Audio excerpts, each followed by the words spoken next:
बोलिए श्री स्वामीनारायण भगवान की जय। श्री हरि कृष्ण महाराज की जय। करारविंदे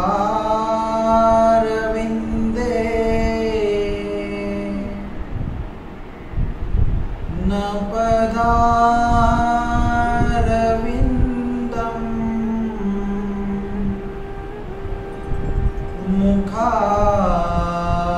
मुखारविंदे विनिवेशयन्तम्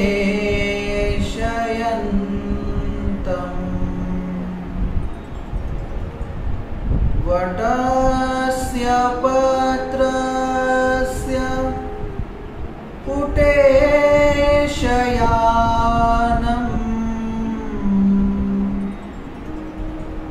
बालं मुकुन्दं मनसा स्मरामि।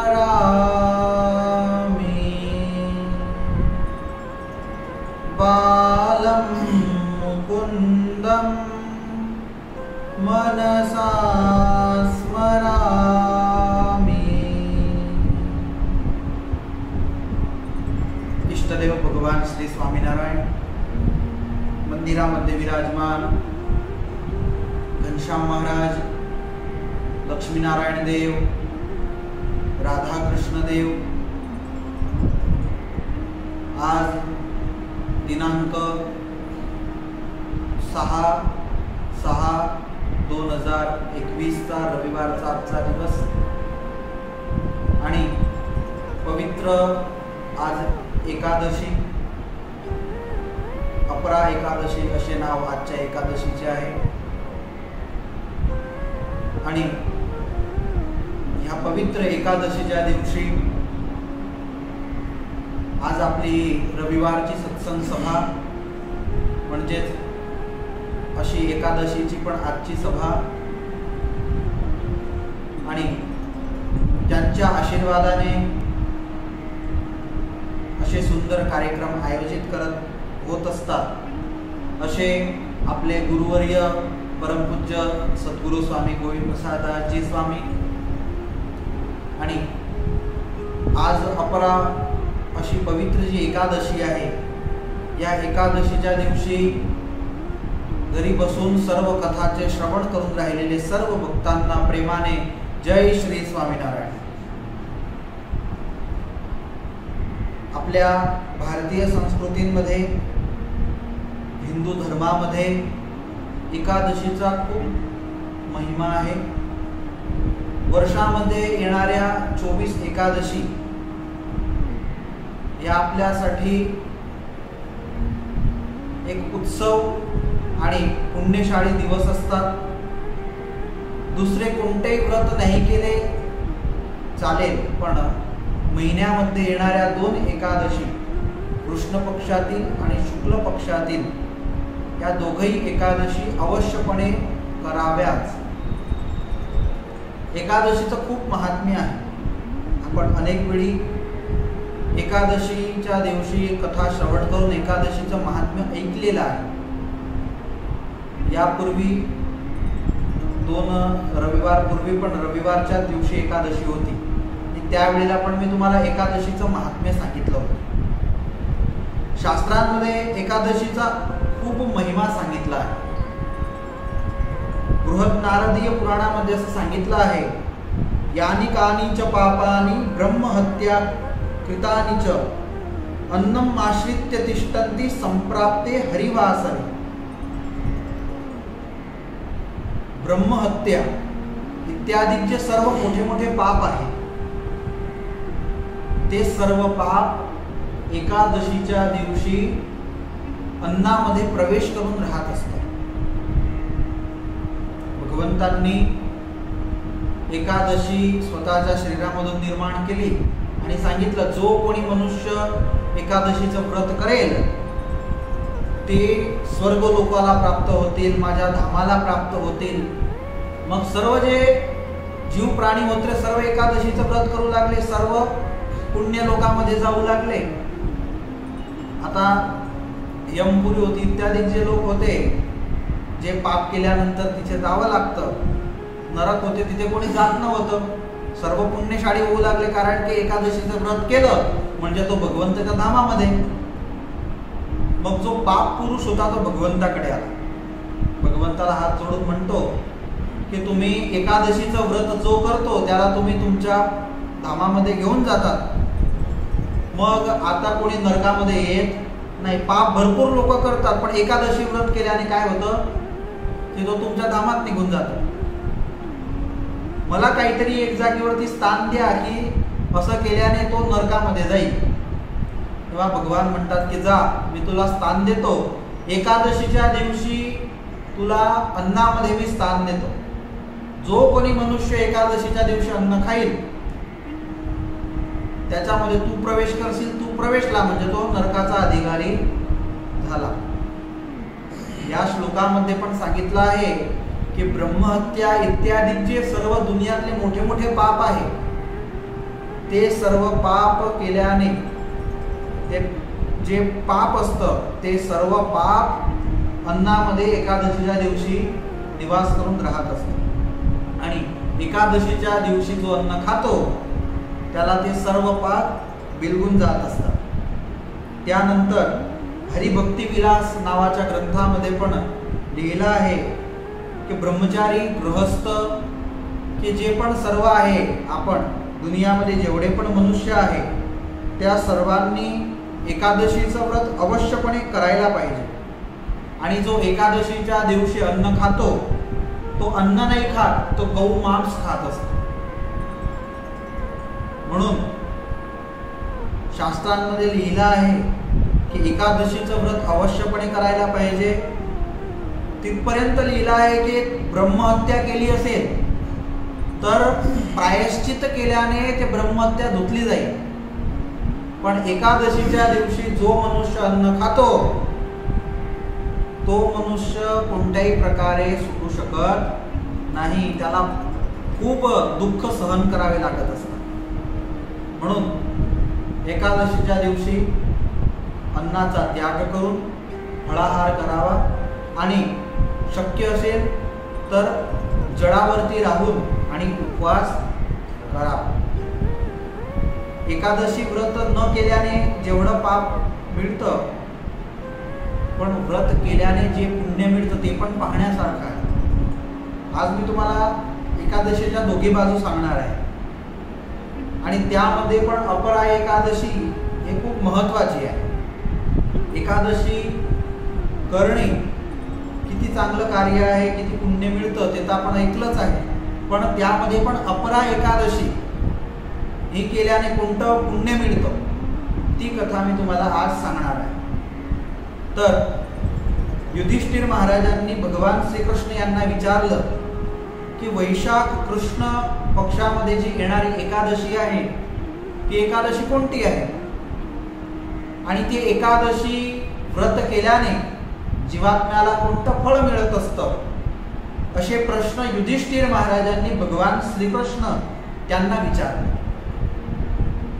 आणि भगवान श्रीकृष्ण त्यांनी युधिष्ठिर महाराज यांच्या प्रश्नांचे उत्तर केले. भगवान श्रीकृष्ण म्हणतात की हे युधिष्ठिर, तुम्ही जो हा प्रश्न विचारला आहे तो तुमच्या एकल्यांच्या कल्याणासाठी नाही, पण अनेक जीवांच्या कल्याणासाठी हा तुम्ही प्रश्न विचारला आहे. म्हणून वैशाख कृष्ण पक्षामध्ये येणारी जी एकादशी आहे ती एकादशी म्हणजे अपरा एकादशी आहे आणि त्या एकादशीचं खूप महात्म्य आहे. ते महात्म्य तुम्हाला सांगतो. आजकाल लोक तुम्हाला माहिती सर्वात जास्त कोणापासून घाबरतात? चला ते जाऊ द्या, दोन प्रश्न मी तुम्हाला विचारतो. मला सांगा की माणसं भगवानपासून घाबरतात की भूतापासून घाबरतात जास्त? भूतापासून ना. फक्त तुम्हाला कोणी सांगून द्यायला पाहिजे की या नाक्यावरती कोणीतरी रात्री 12 वाजतानंतर बसलं असतं, मग पहा नशेल बसेल तरी पण तुम्हाला रात्री तिथून निघाले तशी शंका आहे की मला काहीतरी दिसलं. कारण की माणसाला मोबाईलच्या टावरावरती विश्वास आहे तेवढा भगवंताच्या पावरवरती विश्वास नाही. म्हणजे एवढं तर नक्की झालं तुमच्या सांगण्यावरून की माणूस भगवानला घाबरत नाही पण भूताला घाबरतो. बरोबर. त्याला सांगा अमावस्या दिवशी स्मशानाजवळून जा, जाईल का तो? नाही जाणार. पण एवढं सर्व केल्याने भगवान नाराज होतील तरी पण तो करणार आहे. कोणी पाहिलाय भगवानला? भूताला पाहिलाय का? आणखी दिसून येतो तो कधी कधी. बरोबर. आपण चिंता नाही करायची, आपण सारंगपूरला पोहोचून जायचं डायरेक्ट. सर्व घाबरतात इथे. हनुमानजी महाराज आहे आपल्याजवळ. तर मनुष्य भूताला जास्त घाबरतो. बरोबर. भूत प्रेत याच्यापासून घाबरतात. आज तशा घाबरणाऱ्या माणसांसाठी पण आजची कथा खूप उत्तम आहे. तर पूर्वी एक राजा होते ज्यांचं नाव होतं महिध्वज. खूप धार्मिक होते, उदार हृदयाचे होते. कोणी जर त्यांच्याकडे काही मागण्यास आला तर मागितले 10 रुपये 100 रुपये देऊन टाकणारा राजा होता. खूप जीव प्राणी मात्रांवरती दया ठेवणारा हा राजा होता. पण सोबत त्यांचा लहान भाऊ होता ज्याचं नाव होतं ब्रजध्वज. तो खूप अधर्मी होता. आता हा महिध्वज पुण्य कार्य करायचा तर ते लहान्या भावाला आवडत नव्हतं. त्याला असं वाटायचं की हे जे राज्य आहे आमचं दोघांचं आहे आणि हा धार्मिक कार्य करतो, हा पैसे व्यर्थ करत असतो. म्हणजे काही भेटणार नाही आणि तिथे पैसे वापरतो. लोकांची मानसिकता असते ना, काय आहे तिथे, का दिले, काय भेटणार आहे गरिबांना भोजन करून, पैसेच तुमचे व्यर्थ गेले, असे विचार करणारे पण लोक दुनियामध्ये भरपूर पडले आहेत. कारण की दुनियामध्ये आस्तिक लोकांकरता नास्तिकांची संख्या जास्त आहे. मला एक प्रश्न होतो हमेशा की असे लोक टाइम पडल्यावरच आस्तिकता का ठेवत असतात? टाइम पडल्यावरती आस्तिकता येऊन जाते पण नंतर मग नास्तिकता असते त्यांच्या मुखामध्ये. असे अनेक प्रसंग दिसून येत असतात. तर हे जे महिध्वज होते हे हमेशा धार्मिक कार्य करायचे, यज्ञांचं आयोजन करायचे, गरिबांना दान द्यायचे, मकर संक्रांती दिवाळी सारख्या उत्सव प्रसंगी ब्राह्मणांना भोजन करवायचे. आता हे ब्रजध्वजला आवडत नव्हतं. आता तो क्रोध एकत्र होऊ लागला. राजा होते, काही बोललं जात नाही. आणि हृदयामध्ये जेव्हा क्रोध एकत्र होतो तेव्हा स्वतः काय करतो ते पण त्याला ध्यानात राहत नाही. क्रोध एवढा भयंकर आहे. तुम्हाला वाटेल धीरे धीरे धीरे धीरे तो जेव्हा एकत्र होतो एवढं भयंकर काम करून तो बसतो की त्या टायमाला तुम्हालाही माहित नसतं की मी काय करतोय. आता एके दिवशी हा जो ब्रजध्वज होता त्याने विचार केला की हा माझं ऐकत नाही. महिध्वजला तो अनेक वेळी समजवायचा पण तो समजत नव्हता. कारण की हा चांगली प्रवृत्ती करत होता आणि याला वाईट प्रवृत्तींमध्ये जास्त रुची होती. म्हणजे ब्रजध्वजने विचार केला की एकच उपाय आहे, याला खतम करतो आणि मी राजगादीवरती बसतो.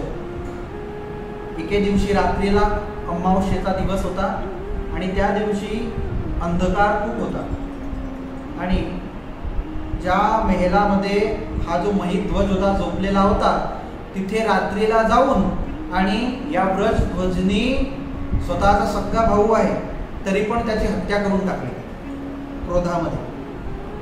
एकच कारण की हा धार्मिक प्रवृत्ती जास्त करतो म्हणून क्रोधामध्ये त्याची हत्या केली आणि त्याला रात्रीच्या रात्री उचलून आणि एक वनामध्ये आला. वनामध्ये पिंपळाच्या झाडाखालती तिथे त्याला जमिनीमध्ये टाकून दिला आणि राज्यामध्ये येऊन स्वतः राजगादीवरती बसून गेला. कुठे गेला राजा काय माहिती.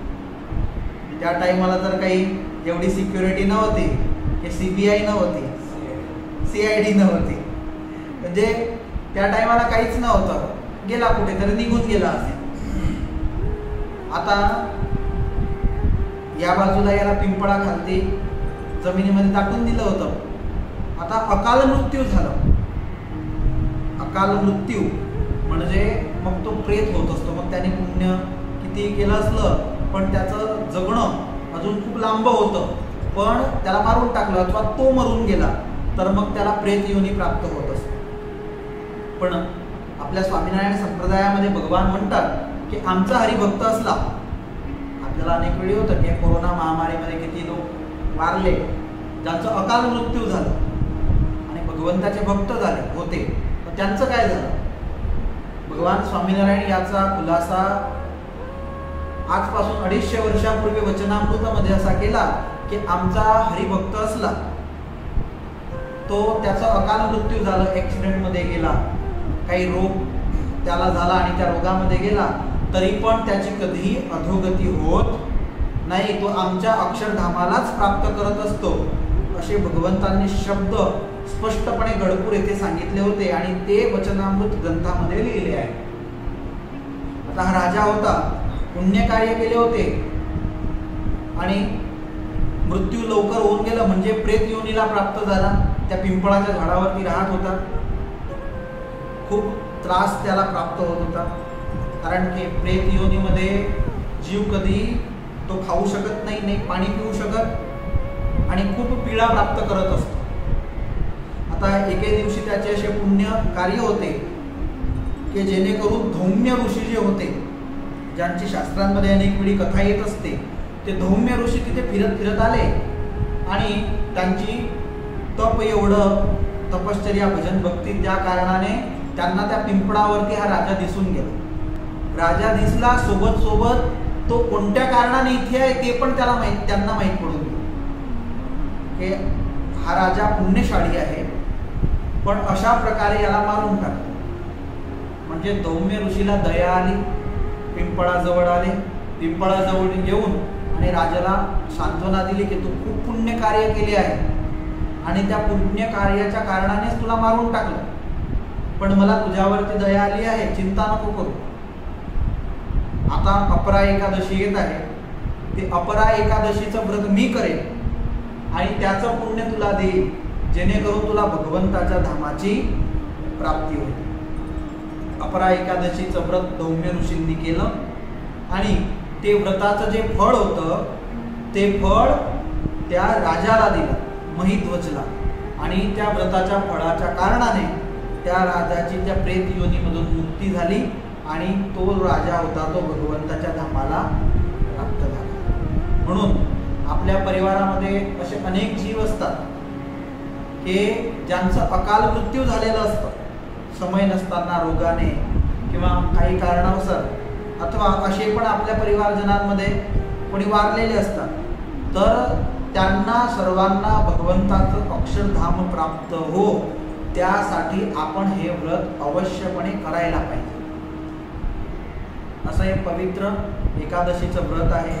भगवान श्रीकृष्ण म्हणतात की हे व्रत जो करतो त्याला खूप मोठं पुण्य प्राप्त होत असतं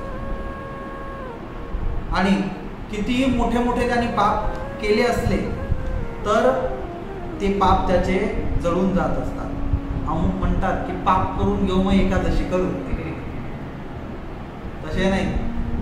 पाप केल्यानंतर ज्याला पश्चाताप होतो आणि मला पाप धुवायचे आहे असा जो मनुष्य आहे त्याचे पाप ही अशी एकादशी केल्याने नाहीसे होत असतात. बाकी म्हणेन मी 10 जणांचे गळे कापून टाकेल तसं मग अपरा एकादशी करून घेईल, तर तसा तो पापीच राहतो. त्यानंतर ब्रह्महत्या इत्यादी पाप पण ज्याच्याने घडले असले त्याने जर ही अपरा एकादशीचं व्रत केलं तर त्याचं जे पाप आहे ते पण धुवून जात असतं. गौ हत्या तुमच्याने झाली असली तर ते पण सर्व जे पाप आहे. त्यानंतर गर्भस्थ बाळक असला, जे सध्याच्या काळामध्ये जास्त असतं, आजपासून तुम्ही 25-30 वर्षापूर्वी 50 वर्षापूर्वी जा तर त्या काळामध्ये पण जास्त होतं. गर्भस्थ बाळक अथवा भगवान स्वामीनारायण वेळेस जर पुत्रीचा जन्म झाला तर त्या टायमाला असं होतं की गरम दूध करायचे आणि त्या दुधामध्ये तिला टाकून देत होते, मारून टाकत होते जर पुत्रीचा जन्म झाला तर. भगवान स्वामीनारायण यांनी त्या टायमाला स्त्री बचाव असं अभियान चालू केलं होतं आणि रक्षा केली होती स्त्रियांची. तर ते खूप वर्षांपर्यंत चाललं. तर असा पाप करणारा पण जो मनुष्य असला, कित्येक वेळी पाहत असतात की पुत्र आहे की पुत्री आहे आणि पुत्राच्या मोहाच्या कारणाने गर्भामध्येच मारून टाकत असतात. तर हे पण खूप मोठं पाप आहे. ब्रह्म हत्या करता पण मोठं पाप आहे. तर असा जो पापी असला, त्यानंतर परनिंदक, हे पण खूप मोठं पाप आहे. तुम्ही यांची निंदा करा, हे पण पाप आहे. हा तर असा एक गोष्ट लक्षात ठेवावी, तो जसा असेल तसा आपण काय आहे ते बघा. कारण आपले असे पुण्य असतील की आपण दोघं पण एकच टायमाला या पृथ्वीवरती आलो. म्हणून हमेशा मित्रभावाने राहावं आणि प्रेमाने राहावं. कारण की भगवंताची इच्छा होती म्हणून आपण एक सोबत आलो. 100 वर्षाने जन्माला आलो असतं तर एकत्र झालो असतं का? नाही. भगवंताने आपल्याला ह्या काळामध्ये असं पाठवलं आहे, तर आपण एकत्र मिळून आणि येणाऱ्या पिढीसाठी असं काहीतरी कार्य करूया की लोक म्हणतील की आजपासून 50 वर्षापूर्वी 100 वर्षापूर्वी असे लोक होते की ज्यांनी असं कार्य केलं. आपण किती गावी जातो, किती लोकांना भेटतो, तर ते म्हणतात की आमच्या पूर्वीचे जे लोक होते त्यांनी असं मोठं कार्य केलं होतं. आपल्याला म्हणतील ना जळगावकर भविष्यामध्ये आजपासून 500 वर्षानंतर असे म्हणतील की आमचे पूर्वज होते की त्यांनी एक मोठं कार्य केलं की जळगावला एवढं मोठं मंदिर बांधलं. आपण कोणत्या मोठं मंदिर पाहतो दक्षिणमध्ये गेल्यानंतर आपण म्हणतो अरे किती जबरदस्त मंदिर आहे.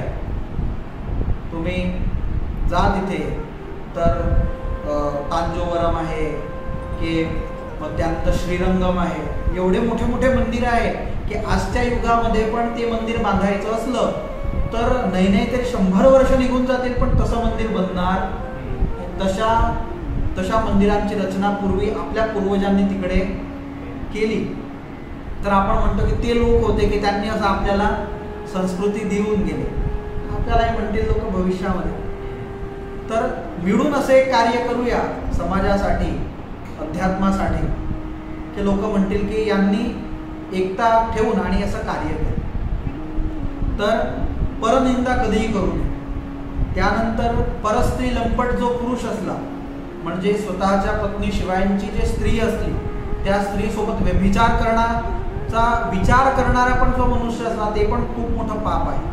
तर हे सर्व पाप धुणारी एक एकादशी म्हणजे अपरा एकादशी आहे. या एकादशीचं जो व्रत करतो हे जीवनामध्ये केलेले असे मोठे जे पाप असते ते पाप पण धुवावून जात असतात. त्यानंतर खोटी साक्षी देणारा, समजून घ्या तुम्ही दोघं चांगले संबंधी असले, आता यांच्याने काही काम झालं असलं, आपल्या इथे काम करणारे माणसं येतात, मग आपण तुम्हाला विचारलं की का हो किती टाइमापर्यंत माणसं काम करत होते, आता त्यांनी केलं असतं 2 वाजेपर्यंत काम, मग तुम्हाला विचारलं म्हणजे तुम्ही काय म्हणसाल, नाही 4 वाजेपर्यंत होते. विचारून घ्या यांना, होते ना 4 वाजेपर्यंत. मग तुम्ही काहीतरी त्यांचे जे संबंध ठेवण्यासाठी अथवा त्यांच्या सोबत काम करण्यासाठी खोटं बोलतात की हो मी पण होतो, पाहिलं मी 4 वाजेपर्यंत ते काम करत. याला म्हणतात खोटी साक्षी देणे. कोर्टामध्ये कुठे पण 5 जणांमध्ये खोटी साक्षी देणे हे पण खूप मोठं पाप आहे.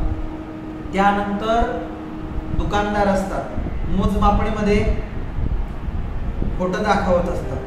तुम्हालाही जास्त अनुभव येत असेल. 5 किलोचं लोखंड असलं तर ते म्हणतात की हे तर 10 किलोच आहे म्हणे. तर आपण थोडी तोलकाट्यावरती घेऊन जाणार आहे त्याला. किंवा आपण 10 किलो कुठून पीठ आणलं असलं तर ते काय हे 10 नाही, हे तर 15-13 किलो आहे. तर असं जो जास्त दाखवणारा, मोजमापमध्ये पण जो खोटं दाखवणारा आणि ज्ञान नसताना पण आयुर्वेद म्हणजे मी डॉक्टर आहे, मी वैद्य आहे आणि त्यातून पैसे कमवतो असा जो मनुष्य आहे, तुमच्याकडे ज्या रोगाची औषधीच नाही तरी पण तुम्ही काय म्हणतात माझ्याकडे आहे, माझ्याकडे येणारा कोरोना रुग्ण हा चांगला होऊन जातो. ज्ञान नसताना पण उपचार करणारा असा जो वैद्य आहे तो, त्या सर्वांनी ह्या एकादशीचं व्रत करावं.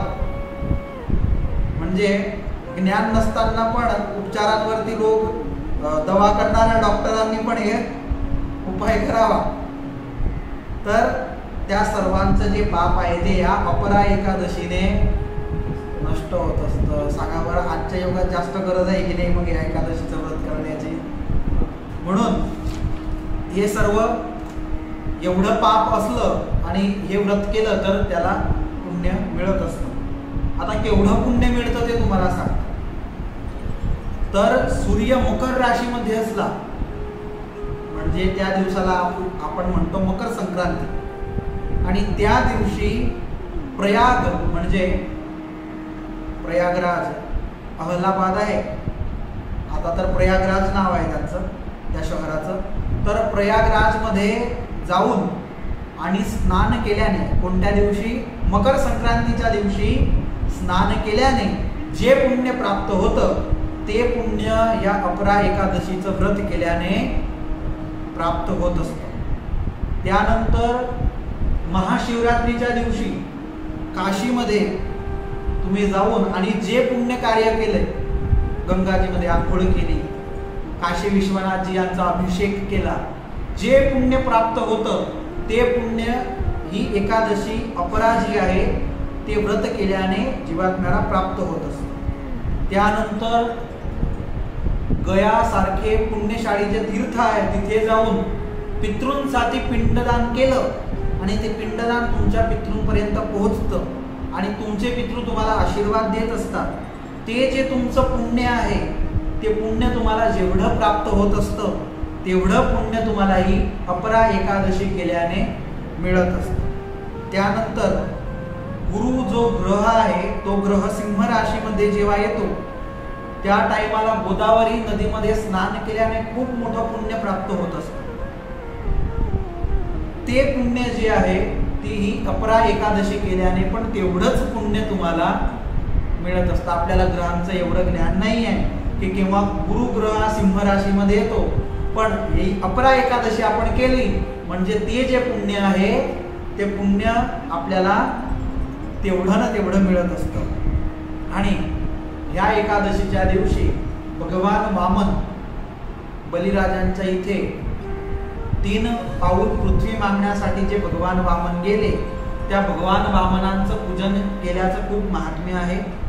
म्हणून विशेष करून अपरा एकादशीच्या दिवशी भगवान वामनजी यांचं स्मरण करावं आणि त्यांचं पूजन करावं. एकादशी कशा प्रकारे करावी? सकाळी लवकर ब्राह्ममुहूर्तामध्ये उठून भगवंताच्या समोर बसावं, सिंहासनाच्या समोर भगवंताची मूर्ती त्या समोर बसून हातावरती पाणी घ्यावं आणि संकल्प करावा की आजची जी एकादशी आहे ती एकादशी मी तुमच्या प्रसन्नतेसाठी करीत आहे, तुम्ही मला तशी शक्ती प्रदान करा व माझ्यावरती प्रसन्न व्हा. ते पाणी सोडून द्यावं आणि त्यानंतर भगवंतांचं पूजन करावं. पूजन करून आणि खास करून जी अपरा एकादशी आहे त्या दिवशी म्हणजे आजच्या दिवशी तुलसी दल जो असला, आपल्या घरोघरी तुलसीचं जे वृक्ष असलं, आता शहरांमध्ये नसतं पण गावांकडे असतं, तिथे जाऊन तुलसी माताला पाणी टाकून आणि त्यांना 3 प्रदक्षिणा कराव्या अपरा एकादशीच्या दिवशी म्हणजे आजच्या दिवशी. त्याचं पण खूप महत्त्व आहे. आणि आजच्या दिवशी तुमचे मित्र, तुमचे बांधव, त्यांना तुलसीचे जे झाड आहे ते तुम्ही त्यांना भेट द्या, त्यांना दान करावं. त्याचं पण खूप आज महत्त्व आहे. आणि गीताजीचा जो ग्रंथ आहे त्याचं पण दान करावं. हे 2 दान आजच्या दिवशी श्रेष्ठ सांगितले आहे. त्यानंतर भगवान श्रीकृष्ण त्यांच्या जपाचा जप करावा, मंत्राचा जप करावा. जसं की श्रीकृष्ण गोविंद हरे मुरारी जो मंत्र आहे त्याचा जप करावा. त्यानंतर मी कथा चालू होण्याच्या पूर्वी जो मार्कंडेय रचित जो जे अष्टक आहे त्या अष्टकाचं तुम्ही गान करावं. करारविंदेन पदारविंदम जे पूर्ण अष्टक आहे त्याचं गान करावं. विशेष करून भगवान श्रीकृष्ण यांच्या अष्टकांचं आणि त्यांच्या मंत्रांचं गान करावं. संध्याकाळ झाली आणि संध्याकाळ होता बरोबरच रात्रीला जागरण करावं आणि जागरण केल्यानंतर भगवंताचं स्मरण करीत करीत झोपल्यानंतर दुसऱ्या दिवशी उपवास सोडावा अशी एकादशी केल्यानंतर आपल्याला पूर्णपणे त्याचं फळ मिळत असतं. तर शास्त्रांमध्ये असं सांगितलं आहे, आजच्या दिवशी माझ्या वाचण्यामध्ये आलं की कोणता पण यज्ञ असो, कोणतं पण व्रत असो, ते व्रत तुम्ही करा, तर शंखनाद जर तुम्ही नाही केला तर कोणत्याच व्रताची तुम्हाला प्राप्ती होत नाही. अलग अलग शास्त्रांचे असे मत असतात. म्हणून सकाळी उठल्याबरोबर शंखनाद करावा. तर असे व्रताचं आजच्या अपरा एकादशीच्या व्रताचं महात्म्य आहे. तुम्ही सर्व आज एकादशी धरलीच असेल, पण विशेष करून तुम्ही आज सकाळपासून जेव्हा पण ही कथा श्रवण कराल तेव्हा तुम्ही अवश्यपणे खूप प्रेम भक्तिभावाने भगवान श्रीकृष्ण त्यांच्या मंत्राचं स्तोत्रांचं पठन करजा आणि रात्रीला अवश्यपणे जागरण करजा. आणि सहजासहजी आज रविवार पण आहे, म्हणजे क्विज पण आहे. म्हणजे तुम्ही सत्संगी जीवन 9वा अध्याय वाचला असेल तृतीय प्रकरणातील, तर आज क्विजमध्ये पण तुम्ही सहभागी व्हाल. म्हणजे तुमच्याने असं पण जागरण होणारच आहे आणि कथा पण श्रवण करसाल, म्हणजे जागरण होणारच आहे रात्रीला. तर आज संध्याकाळी क्विज पण आहे आणि त्यामध्ये या एकादशी महात्म्यातून पण तुम्हाला प्रश्न विचारले जातील. हे जे सर्व व्रत आहे, ह्या व्रताचं फळ केव्हा मिळतं माहिती आहे? फक्त व्रत केल्याने, मी सांगितलं होतं पूर्वी पण, की उपवाशी राहिल्याने व्रत होऊन जात नाही. गाय म्हशीला तुम्ही चारा नाही टाका एकादशीच्या दिवशी, मग ते पण एकादशी करतात, मग त्यांना पण तसंच फळ मिळायला पाहिजे की नाही? तेवढ्याने होत नाही. तुमच्यामध्ये भक्ती भाव श्रद्धा असली आणि त्या पूर्ण तुम्ही भगवंताची भक्ती करता, तेव्हा तुम्हाला याचं पूर्णपणे फळ मिळत असतं, त्याशिवाय मिळत नाही. कित्येक वेळी असं पण होत असतं की मला एक जणांनी आताच या शेवटच्या 2-3 दिवसापूर्वी असा प्रश्न विचारला. आपले सत्संगी आहे, ते मला असं म्हणाले की आम्ही पूर्ण भक्ती करतो, पूर्ण धर्म पाळतो, त्यानंतर तुम्ही म्हणता तेव्हा तेव्हा आम्ही दान पण करतो. मंदिरामध्ये पण त्यांनी आपल्या दान केलेलं आहे, त्यांची सेवा कायम आहे. मग आमच्याच परिवारावरती दुःख काय येतं? या कोरोनामध्ये आमच्या परिवारामध्ये 2-3 जणांना कोरोना झाला, अथवा आम्हालाच दुःख, मला म्हणे 2-3 महिन्यांपासून काय खावं ते पण माहीत पडत नाही आहे, एवढं दुःख मला होत आहे. तर मग म्हणे मी एवढं पुण्य कार्य करतो तर मला दुःख काय येतं? आपल्या सर्वांचा हा प्रश्न आहे. आपण भजन भक्ती करतो, आपण कथा करतो, आपण माळा करतो, तरी पण आपल्याच वरती का दुःख आहे? तर मुख्य 6 आचार्य आहे संस्कृतमध्ये, त्यामध्ये एक आहे मध्वाचार्य. प्रारंभी वृंदावनामध्ये ते राहत होते आणि माता गायत्री त्यांना प्रसन्न करण्याचा ते प्रयत्न करायचे. ब्राह्मणांचा एक ध्येय असतो जीवनामध्ये, जेव्हा त्यांना जानवर्पण करण्यात येते त्या टाइमाला गायत्री मंत्र शिकवण्यात येतो. ओम भूर्भुवस्वः तत्सवितुर्वरेण्यं भर्गो देवस्य धीमहि धियो यो न प्रचोदयात्. विश्वामित्रजी त्यांनी हा मंत्र रचला आणि दरेक ब्राह्मण या मंत्राचं उच्चारण करीत असतात. आणि त्रिकाल संध्या जी आहे त्या त्रिकाल संध्यामध्ये सकाळ दुपार संध्याकाळ एक माळा तरी अवश्यपणे ब्राह्मणांनी करायची असते. जो ब्राह्मण गायत्री मंत्राचं जाप करतो तोच ब्राह्मण खरा आहे. जो गायत्री मंत्राचं की त्रिकाल संध्या करत नाही त्याच्यामध्ये काही पुण्य की दैवत राहत नाही. म्हणजे मध्वाचार्य जी होते यांनी एक नक्की केलं की मला माता गायत्री यांना प्रसन्न करायचे आहे. मग वृंदावनामध्ये आले आणि वृंदावनामध्ये 13 वर्षांपर्यंत गायत्री मंत्राचं अनुष्ठान केलं. एक दिवस नाही बरं, 13 वर्ष. आपल्याला एक दिवस पण आपण विचार करा की उद्या आपल्याला पूर्ण दिवस गायत्री मंत्र म्हणायचा आहे तर जास्तीत जास्त आपण किती करू? जास्तीत जास्त 1 माळा करू, मग थकून जाऊ. असं करू की संध्याकाळी 1 दुसरी करून घेऊ. अनुष्ठान म्हणजे सकाळपासून तर संध्याकाळपर्यंत अत्यावश्यक ज्या तुमच्या सेवा आहे. मला असं वाटतं की कोरोना काळामध्ये अत्यावश्यक सेवा कोणाला म्हणतात ते तुम्हाला कळलं आहे. अत्यावश्यक जेवणाचं आहे, किंवा दुसरी तिसरी क्रिया आहे, त्या क्रियांशिवाय दुसरं एक पण कार्य न करता आणि अनुष्ठान करणं, असं अनुष्ठान मध्वाचार्यजी यांनी 13 वर्षापर्यंत केलं. पण गायत्री माता प्रसन्न झाल्या नाही. मग तिथे वृंदावनामध्ये राहून राहून त्रासले की 13 वर्ष झाले, अजून माताजी प्रसन्न झाल्या नाही. वृंदावनाचा त्याग केला आणि काशीला आले. आता काशीला त्यांनी 13 वर्षापर्यंत राहिले, म्हणजे त्रासले होते. काशीला थांबले. काशीला एक त्यांना मित्र भेटला आणि काशीला त्यांना एक मित्राने सांगितलं की जाऊ दे रे म्हणे, काय करतो म्हणे त्यांची आराधना, एक काम कर, काळ भैरवची उपासना कर. आपले लोक असतात ना, काय करतील भगवान स्वामीनारायण, जाऊ द्या, चला भगत गोप्याकडे जाऊ, धागा बांधू, होऊन जाईल सर्व. त्याला त्याचं घर बराबर चालवता येत नसतं, तुमचं घर काय चालवणार आहे.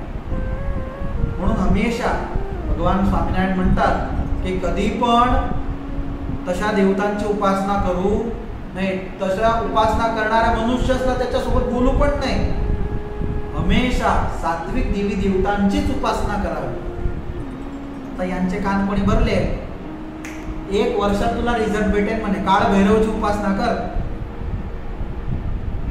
यांना झालं की करण्यासारखं आहे आणि यांनी काळ भैरवचे मंत्र साध्य केले. 1 वर्षभर त्यांची आराधना केली. 1 वर्षानंतर त्यांना आवाज आला, माग माग म्हणे, काय पाहिजे तुला. मध्वाचार्य म्हणतात, कोण आहे तुम्ही. तर म्हणे मी काळ भैरव आहे. तर म्हणे समोर काय येत नाहीये. काळ भैरव म्हणतो, मी तुमच्यावरती प्रसन्न आहे बरोबर आहे, पण तुम्ही 13 वर्षापर्यंत गायत्री मंत्राचा जाप केला आहे, त्याच्या कारणाने तुमच्या चौघही बाजूला ते अजून तो तेज आहे की जेणेकरून मी त्या तेजाला घाबरून अजून पण तुमच्या समोर येण्यास सक्षम नाही. तेव्हा मध्वाचार्य म्हणतात, अरे म्हणे, तू माझं तेज पाहून येऊ शकत नाही, मी तुझ्याकडे काय मागावं. काळ भैरव म्हणतो, नाही, तू मला प्रसन्न केलाय, काहीतरी तुला मागावं लागेल. मध्वाचार्यजी म्हणतात, मला तुझ्याकडून काहीच नको, जाऊ दे, पण मला एवढं सांग की माझ्यावरती मी एवढी 13 वर्षापर्यंत माता गायत्री यांची आराधना केली, माझ्या चौघही बाजूला ते तेज तुला दिसत आहे, पण माझ्यावरती देवी प्रसन्न का झाल्या नाही ते सांग.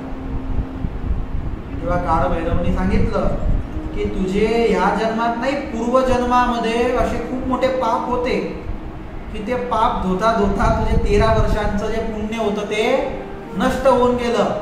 अजून तुझं 1 वर्षाचं पुण्य बाकी आहे. 1 वर्षाचं पुण्य कार्य अजून तू गायत्री मंत्राचा जाप कर, ते तुझे पूर्वचे जे सर्व पाप आहे ते धुवून जातील, नंतर तुझ्यावरती देवी प्रसन्न होईल. याला आनंद झाला. मध्वाचार्यजी यांना पुन्हा वृंदावनामध्ये आले. 1 वर्षापर्यंत गायत्री मंत्राचा जाप केला आणि पुढे 6 महिन्यापर्यंत अजून गायत्री मंत्राचा जाप केला असेल आणि गायत्री माता प्रसन्न झाल्या. विचारलं, काय पाहिजे तुम्हाला, मी तुमच्यावरती प्रसन्न आहे. मध्वाचार्यजी म्हणतात की बस तुमचे दर्शनच पाहिजे होते, दुसरं काहीच नको. माताजी म्हणतात, नाही नाही, काहीतरी मागावं लागेल. मध्वाचार्यजी म्हणतात, तुमचे दर्शन मिळाले, दुसरं काहीच नको, पण तुम्ही म्हणत आहात म्हणून तुम्हाला मागतो की मी ह्या देहाने जे काही करेल ते सर्व अमर होऊन जायला पाहिजे. माताजी तथास्तु म्हटल्या. गायत्री माता निघून गेल्या. मध्वाचार्यजी यांनी खूप ग्रंथ रचले. मध्वाचार्यजी नियमावली करून पण एक ग्रंथ आहे, खूप अद्भुत आहे. तर त्यांनी रचलेले ग्रंथ आजपर्यंत अमर झाले, म्हणजे आज पण शिक्षणामध्ये त्यांचे ग्रंथ आहे. बाकी पूर्वी अनेक लोकांनी ग्रंथ रचले. असं म्हणतात की बाहेरून आलेल्या आक्रमणकारी यांनी तक्षशिलाची जी लायब्ररी होती आपली ते जाडली, तर 6 महिन्यांपर्यंत त्यामधून धूर निघत होता. एवढं साहित्य आपल्याकडे होतं. 6 महिन्यांपर्यंत तक्षशिलाची लायब्ररी जळली होती. एवढं साहित्य होतं. आज स्वामीनारायण संप्रदायामध्येच एवढं साहित्य आहे की अजून मला वाटतं की 50% पण प्रकाशित झालं नाहीये, तरी पण आपण वाचता वाचता थकून जाऊ एवढं साहित्य आहे, अजून भरपूर पडलं आहे. तर एवढं साहित्य होतं तरी पण आज मध्वाचार्यजी यांचं शिक्षणामध्ये येतं, त्यांचं नाव घेतलं जातं. तर या दृष्टांतातून मला तुम्हाला एवढंच सांगायचं आहे की कित्येक वेळी आपण खूप दान पुण्य करतो आणि विचार करण्यास बसतो की एवढं पुण्य कार्य केलं तरी पण माझ्यावरतीच का दुःख येतं. तर ही मध्वाचार्यजी यांची कथा ऐकावी की पूर्वीचे असे कोणते पाप असतील की जेणेकरून आपल्याला हे दुःख आलेलं आहे. पुण्य कर्म करत राहावे, मायनस प्लस होत राहतील आणि एके दिवशी प्लस मध्ये आपलं खातं जाणार. तुम्ही जास्त लोन काढलं असलं म्हणजे मग तुमच्या खात्यामध्ये बँकेच्या खात्यात प्लस दाखवतं का? नाही. पण जसे जसे तुम्ही त्यांचे पैसे भरत जा, मग ते पैसे फेडले गेले म्हणजे तुमच्या खात्यामध्ये तुम्ही प्लस मध्ये टाकत जा, म्हणजे मग ते तुमचं दिसत जात असतं. म्हणजे धीरे धीरे तुमचे जसे जसे पुण्य वाढतील तसे तसे तुम्ही केलेले कार्य सर्व सफळ होतील असं तुम्हाला दिसून येईल. म्हणून हमेशा पुण्य कार्य ते करत राहावं आणि असे एकादशीचे व्रत ते पण आपण न चुकता करा. कारण आज मी तुम्हाला असा एक प्रसंग सांगणार आहे. शेवटचे 10 मिनिटं मी तुम्हाला एक असा प्रसंग सांगणार आहे ज्यामध्ये भगवान प्रसन्न झाले. आपली परीक्षा कित्येक वेळी होत असते पण टाइमोटाइम भगवान आपला सहाय्य करत असतात. पण त्यासाठी गरजेचं आहे आपल्यामध्ये श्रद्धा तशी असायला पाहिजे. दादा खाचर होते, त्यांचे वडील एभल खाचर. त्यांना 2 पत्न्या होत्या. एकचं नाव होतं सोमबाई आणि एकीचं नाव होतं सुरप्रभा. सोमबाई होत्या, त्यांना 4 मुलं झाले. 10 खाचर, गोदळ खाचर, रोखड खाचर आणि भोजा खाचर. आडनाव आहे खाचर म्हणजे. आपल्याकडे जसे आपल्याकडे असतात चोपडे असतात, तळेले असतात, धांडे असतात, चौधरी असतात, महाजन असतात, पाटील असतात, तसे तिकडे असतात. खाचर असतात, त्यानंतर पटेल असतात, अलग अलग असतात. तर क्षत्रियांमध्ये एक खाचर ज्ञाती आहे. तर हे 4 झाले सोमबाई यांना, पण बाळपणामध्येच वारले. जगला 1, 2, 5 वर्ष जगला म्हणजे मृत्यू होऊन जायचा. आणि एभल खाचर होते, राजा होते. पूर्वीचा समय, दुसरं लग्न केलं सुरप्रभा देवी सोबत आणि त्यांना सर्वप्रथम एक कन्या जन्माला आली आणि ते जगून गेली, म्हणजे वारली नाही. कारण आजपर्यंत काय व्हायचं की पुत्र झाला की मरून जात होता, मृत्यू होऊन जात होता. ही कन्या जगली म्हणून तिचं नाव जीवबा ठेवण्यात आलं. जगली म्हणून जीवबा. आणि सर्वात मोठ्या, त्यांच्यानंतर दादा खाचर आहे, त्या लाडूबा आहे, त्या झाल्या.